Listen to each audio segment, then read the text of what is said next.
former NATO Supreme Allied Commander in Europe. General, it's good to see you. I'm reminded of that old saying, you give a mouse a cookie, he's going to want a glass of milk.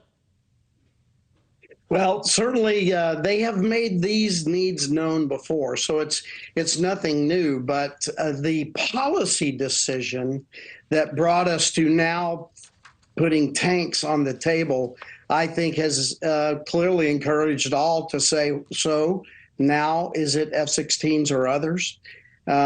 Clearly, the skies over Ukraine are contested, and neither Russia nor Ukraine have held it the way an allied force would want to hold it. So it's a fair conversation.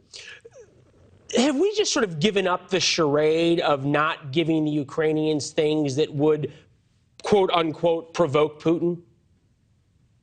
Well, at every stage of this war, for almost a year now, we've gone through this discussion, as you mentioned at the top of the hour, from tank killing missiles to the very first MLRS with the Gimler missile, the limited capability of the MLRS. Every step seemed to be that big hurdle, and we were deterred. We were worried about what Mr. Putin would do if we took these actions. This, I think, is really a new step in the policy world, in that some people see tanks as offensive weapons, F-16s as offensive weapons. And so the decision by the big Western nations like Germany and the United States to take that step across that limit is a big step. So is there anything, given that we don't want to provoke Putin to launch a nuclear strike, is there anything we shouldn't give the Ukrainians?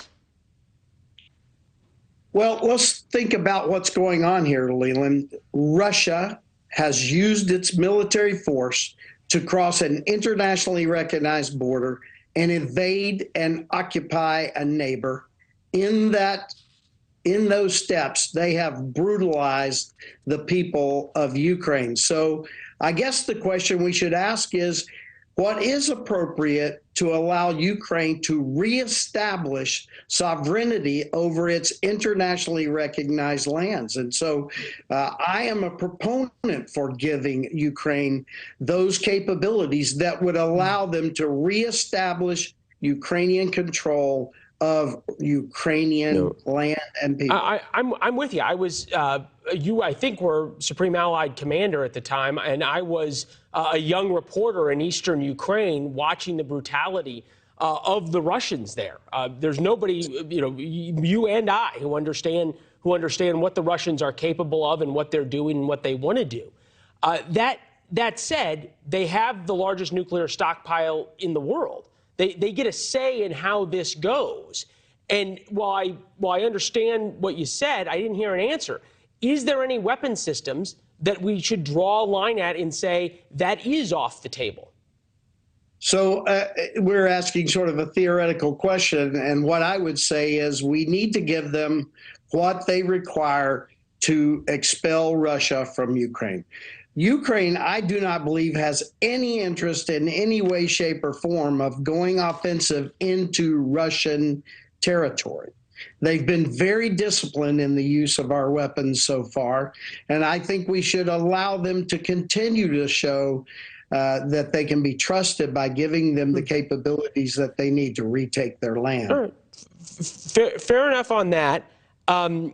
Admiral Stavridis, who I can't remember if he was before you or after you. Just before me. All right, so just before you, he agreed about the F-16s. The question that remains whether the Ukrainians really have the ability to use the tanks effectively. It's not just quite like driving a car. They have turbine engines. They have a long supply line. They have a lot of training that has to go along with it. Thanks for watching. Go to newsnationnow.com to find NewsNation on your television provider. And don't forget to subscribe. Click the red button to get more of NewsNation's fact-driven, unbiased coverage.